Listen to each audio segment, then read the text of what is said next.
Céline, bonjour. Bonjour Stéphane. Alors aujourd'hui, on attaque tout de suite le sujet. Moi, j'appelle ça les associations dysfonctionnelles. L'Institut Peak States appelle ça, entre autres, substitut sensoriel. Mhm, Aujourd'hui, on aborde ce traumatisme qui est une association et qui n'est pas fonctionnelle. Exemple, ça peut être des dépendances, ça peut être des différentes addictions, des problèmes qui reviennent, puis on ne sait pas pourquoi. À chaque fois que je fais une présentation, je ressens le stress, par exemple. mhm, mhm. Alors, je pense que c'est un sujet qui concerne tout le monde. Je ne me trompe pas quand je dis ça, parce que ça nous arrive à tous. Et oui, c'est ça. C'est comme si notre corps, en fait, parce qu'on peut aussi appeler ça des associations du corps, associations corporelles, c'est comme si notre corps avait l'impression qu'il y a certaines émotions, certaines tonalités émotionnelles comme ça, dont il a besoin, qu'il a besoin de garder pour sa survie, même si ça paraît illogique et si c'est en réalité dysfonctionnel, mais le corps, lui, il n'est pas rationnel. Donc, il a fait à un moment donné des associations qu'on comprend dans les peak states au niveau de la biologie, en fait. Hein, qui sont, voilà, je ne vais pas rentrer dans les détails, mais en fait, ça se passe au niveau du réticulum endoplasmique rugueux, qui est une structure dans la cellule, dans laquelle, en fait, il y a ces associations qui se créent au niveau biologique et qui, dans notre vie, en effet, vont se manifester sous forme de, tu l'as dit, d'addiction, aussi d'allergie, on pourrait dire. Et c'est comme si donc notre corps avait besoin de ce type d'émotion ou avait associé une substance, par exemple, à une émotion et qu'il en fait, il réagit du coup de manière euh, trop forte à la substance avec tout un tas de manifestations négatives. Il y a des gens qui vont se nourrir pour se sentir en sécurité. C'est-à-dire, ils vont, oui, manger leurs 3 repas, mais ils vont grignoter, bouffer presque toujours en soirée parce que l'association qui est installée, c'est nourriture égale, peut-être ça remplace un besoin qui n'est pas rempli, un Mmh. trou émotionnel ou quelque chose comme Mmh. ça, là. Oui, on peut avoir associé, par exemple, alors là c'est un exemple classique du substitut sensoriel, c'est-à-dire si on pense au petit bébé avec sa mère, en fait, quand il tète, il se sent en sécurité. Donc, en fait, on associe le fait de téter à ce sentiment de sécurité. Et en fait, en fonction de l'émotion de la mère, c'est là où on peut faire aussi des associations corporelles qui vont être illogiques, Et mais qui nous apportent ce sentiment de sécurité. dans ce Donc, cas précis, c'est peut-être pour ça que l'enfant à 5, 6, 7 ans va téter son pouce. par exemple, ouais, ou OK. utiliser une lolette, là, une sucette, une tétine. Mhm, mhm. Euh, c'est parce que ça lui amène ce sentiment de sécurité. Donc, tu prenais l'exemple de la nourriture, bah, c'est un petit peu la même chose. On va se nourrir, on va manger, apporter quelque chose, passer par la bouche, par ses sensations aussi, et puis se remplir le ventre parce qu'à un moment donné, ça nous apporte le sentiment de sécurité. Alors, les questions clés qu'on pourrait donner aux gens pour qu'ils puissent identifier justement ce trauma. Bonne question. Toi, tu as une idée? Qu'est-ce que tu utilises comme question? Ben, souvent, quand en fait la personne me parle, moi je l'écoute Mhm. attentivement, j'entends les liens. Quand la personne me dit, moi quand je fais ça, il faut toujours que je fasse ça. C'est donc des associations. Quand je vis telle expérience, il faut toujours avant que je fasse ça ou que je me sente comme ça. Mhm. Alors ça, Ou c'est un exemple. Exact. Après, donc il peut y avoir des associations qui nous amènent un sentiment de sécurité, et puis d'autres, par exemple, tu dis par exemple, quand je suis amoureux, je me sens comme si ou j'ai besoin de ça. Ces associations corporelles, elles vont aussi jouer un grand rôle, par exemple, dans l'attirance qu'on a pour certains partenaires qui dégagent certaines caractéristiques ou voire même qui expriment certaines émotions. Donc voilà, on se retrouve toujours avec des partenaires colériques ou des partenaires dépressifs. Et en fait, on a associé ce besoin d'être entouré de personnes dépressives ou colériques parce que ça reproduit ce que notre mère a vécu à un moment donné lors d'un traumatisme dans la vie intra-utérine. C'est vrai, tu me fais penser à un client qui me disait, moi je suis incapable de me sentir calme.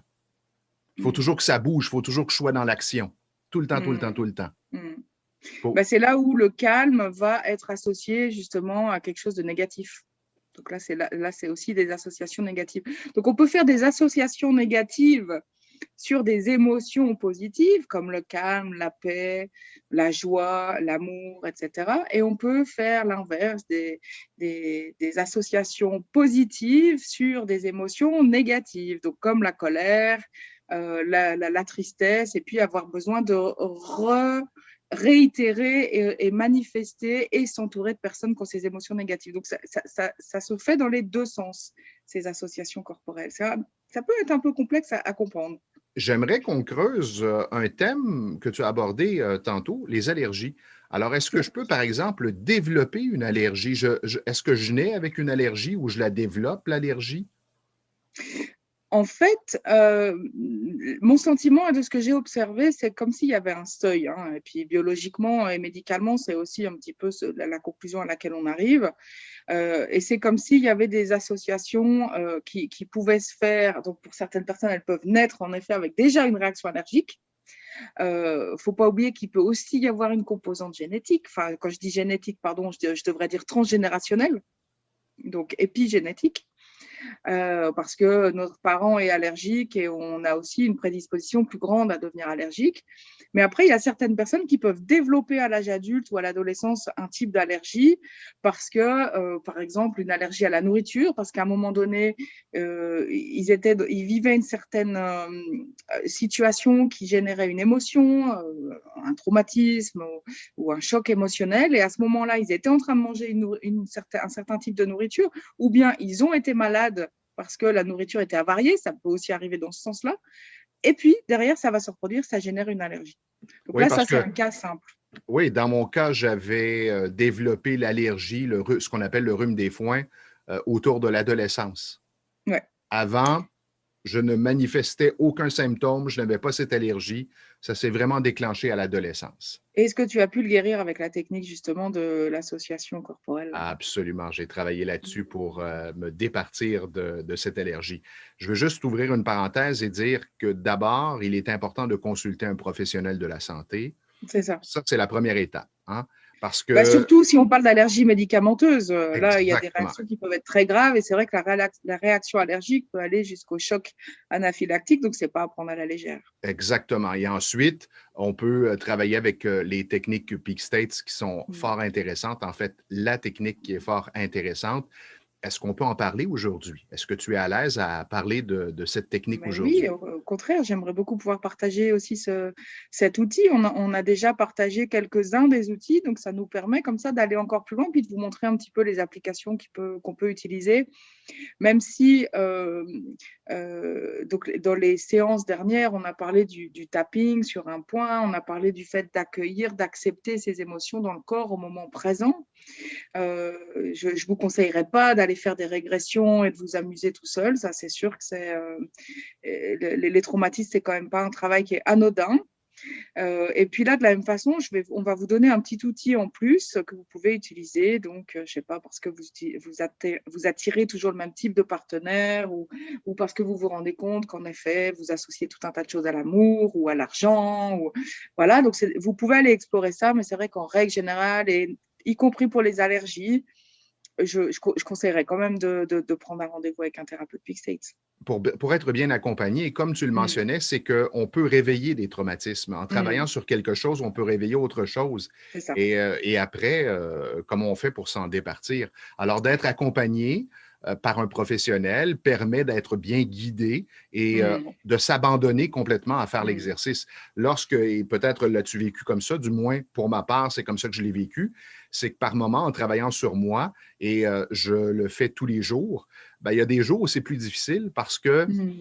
j'ai un peu plus de difficulté à me concentrer, à me poser les questions que je poserais à mon client, puis Mais c'est ensuite ça. à faire la technique. Donc, à ce moment-là, je fais appel à un collègue qui va me Mm. guider dans la technique. Alors, pour les gens qui nous écoutent, qui n'ont aucune expérience avec ces techniques, vous pouvez expérimenter les techniques simples, mais en même temps, allez-y sur des trucs qui ne sont pas trop lourds. Oui, c'est ça. Moi, j'avoue que personnellement, j'aime beaucoup travailler avec quelqu'un parce que je trouve que être à la fois la personne qui expérimente et qui guérit les choses ou qui libère les choses en soi, et la personne qui analyse et qui essaie de comprendre quelle est l'origine du problème, c'est très difficile en fait. On ne travaille pas sur les mêmes plans. Donc personnellement, j'aime beaucoup travailler avec une personne qui m'accompagne. Mais je sais que beaucoup voilà, certains des étudiants, certains même de mes clients, en fait, je leur enseigne la technique et c'est des gens qui ont envie de travailler seuls, qui font déjà des pratiques, qui font déjà des méditations au quotidien. Et puis, du coup, on leur apporte un petit outil en plus et ça leur permet d'aller déjà très, très loin. Et puis, je rebondirais sur quand tu dis on peut je ne sais plus quelle est la phrase que tu as utilisée, mais on peut découvrir d'autres traumas. C'est vrai que moi, Oui. j'explique souvent que les traumatismes, c'est un peu comme des couches. Donc, avec le tapping, vous allez enlever les couches du dessus, mais parfois, certaines couches du dessus sont des couches, entre guillemets, protectrices. Et du coup, ça peut révéler des couches en dessous qui sont émotionnellement encore plus difficiles à gérer et difficiles à gérer seules. Et Céline, permets-moi d'ajouter que ce peut être positif comme négatif. C'est-à-dire que toute Totalement. réaction positive ou négative peut représenter un trauma. Je donne un exemple. Il y a quelques Mhm. semaines, après l'utilisation de quelques techniques, je demande à ma cliente comment elle se sent. Elle me dit « Wow, je me sens super joyeuse et tout ça. » Et là, je lui dis « OK. » Et là, elle me dit « c'est correct, je me sens bien, je me sens joyeuse. » Et je lui dis Ferme les yeux, connecte-toi à cette joie, où est-ce que tu la ressens dans ton corps? Qu'est-ce qu'il y a juste derrière? C'est comme si tu allais voir derrière. Et elle s'est mise à pleurer, mais à pleurer. C'est vraiment particulier. C'était la première fois que je vivais ça. Donc, Mm. c'était comme des émotions contraires. La joie cachait la tristesse profonde. C'est ça. C'est vrai que des fois, à la fin des guérisons, et ça arrive, ouais, je dirais dans 10-15% des cas, où la personne est extrêmement euphorique. Waouh, c'est super! Ou voire même dernièrement, j'ai quelqu'un qui me dit oh, j'ai l'impression de planer, d'être un petit peu comme sous drogue. Bon, bah voilà, c'est ce qu'on appelle les traumas positifs. Hein, et c'est vrai que là, ça mérite d'aller encore un peu plus loin. Exactement. Et Et... en faisant du tapping, en lui faisant faire du tapping sur la Mhm. joie, lorsque la joie elle est partie, là, je lui demande, est-ce que tu ressens encore cette joie au même endroit? Non! Et là, elle se met à pleurer. C'est vraiment spécial. C'est pour ça qu'il faut être prudent avec l'utilisation de ces techniques. Et une fois de plus, entre guillemets, le mot d'ordre, c'est, enfin, en tout cas, notre référence, c'est d'être calme, paisible et léger. C'est le meilleur indicatif pour savoir qu'il n'y a plus de trauma. S'il y a trop d'émotions, qu'elles soient positives ou négatives, ou s'il y a même un tout petit peu encore, c'est qu'il reste des traumatismes. Alors, Céline, la Mhm, technique maintenant, association corporelle, pour se défaire de ce qu'on racontait depuis tantôt, les mhm, habitudes qui reviennent comme ça, mhm. les dépendances, si on veut, émotionnelles ou autres.